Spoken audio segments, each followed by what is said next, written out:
Janis Joplin, le Trip Festival et la fin d'un rêve. Avant les ruines, la fête. Avant le désenchantement mondial, une jeunesse avait cru qu'un autre monde était possible à coups de guitare saturée, de danse tribale et d'acide lysergique et de fraternité radicale. Cette fête a un lieu. La Californie. Elle a une voix, Janis Joplin. Elle a un souffle collectif, le Trip Festival, dernier carnaval d'une innocence psychédélique. En janvier 1966, en Californie, les prémices d'un monde rêvé à San Francisco, dans le grand entrepôt bétonné de Longshoremen's Hall, un étrange ballet s'organise. Pendant 3 soirs, une foule bigarrée afflue. Jeunes beatniks, dockers curieux, étudiants révoltés, anarchistes rieurs, artistes sans école et dealers de lumière. Sur scène, Big Brother and the Holding Company.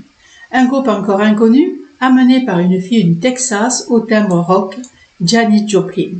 Avec elle, un son né brut, viscéral, à mi-chemin entre le blues de Bessie Smith et les cris d'une Amérique en mutation. Cette nuit-là, le son est trafiqué par Donald Bugla, pionnier du synthé modulaire. La musique devient une expérience, la lumière pulse, le LSD coule, Ken Kersey et ses Merry Pranksters, figure prophétique de la contre-culture, orchestre cette euphorie libertaire.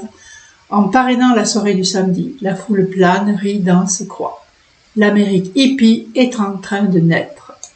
Le feu avant l'effondrement. Mais dès le début des années 70, les utopies s'effondrent. Janis Joplin meurt en 1970, Hendrix est déjà parti, les festivals se vident de leur magie, la guerre du Vietnam s'éternise, l'économie mondiale entre en crise, l'obscurantisme religieux, le retour des valeurs morales réactionnaires, les pandémies, la famine et les guerres globales ravivent les peurs, les utopies fondent comme neige au soleil. Et pourtant elles ont dansé. Le Trip Festival, Janis, Hendrix, Kersey, ce furent des corps en liesse, des voix qui crient pour inventer d'autres manières d'être au monde.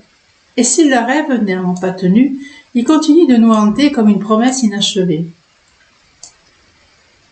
La Californie n'a pas oublié les rêves, elle les a recyclés. Quelques années après, le Trip Festival, dans d'autres garages, d'autres hallucinés s'activent.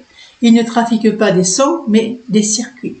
Les pionniers de l'informatique, Steve Jobs, Stewart Brand, les membres du Homebrew Computer Club sont les enfants spirituels de la contre-culture. Ils partagent le même rejet de l'ordre établi, la même soif de libération, sauf que cette fois ce n'est plus le LSD qui ouvre les portes de la perception, c'est le silicium. La super-utopie, comme mirage au départ, le rêve était beau. Décentraliser l'information, rendre le pouvoir à chacun, créer des outils pour la création collective. L'ordinateur personnel comme prolongement de l'esprit libre, la toile comme lieu de partage, mais très vite le marché s'empare de l'utopie, les plateformes remplacent les échanges, le capitalisme dévorant avale les rêves communautaires, la contre-culture devient start-up culture. De la liberté à la captation, la musique comme voyage collectif est devenue playlist personnalisée. La communauté est devenue réseau social, la révolution est devenue produit, ce que les Merry Pranksters voulaient destructeurs, les GAFAM l'ont cartographié. Ce que Janis Joplin chantait comme cri de libération, les algorithmes la transforment en data. Bradbury était déjà là, la science-fiction, à la manière de Ray Bradbury ou Philip Dix, avait déjà anticipé la bascule. L'émancipation promise par la technologie peut vite virer à l'asservissement doux. Le monde connecté est un monde quadrillé. Le rêve d'une humanité libérée devient celui d'une humanité mesurée, prédictive, monétisée.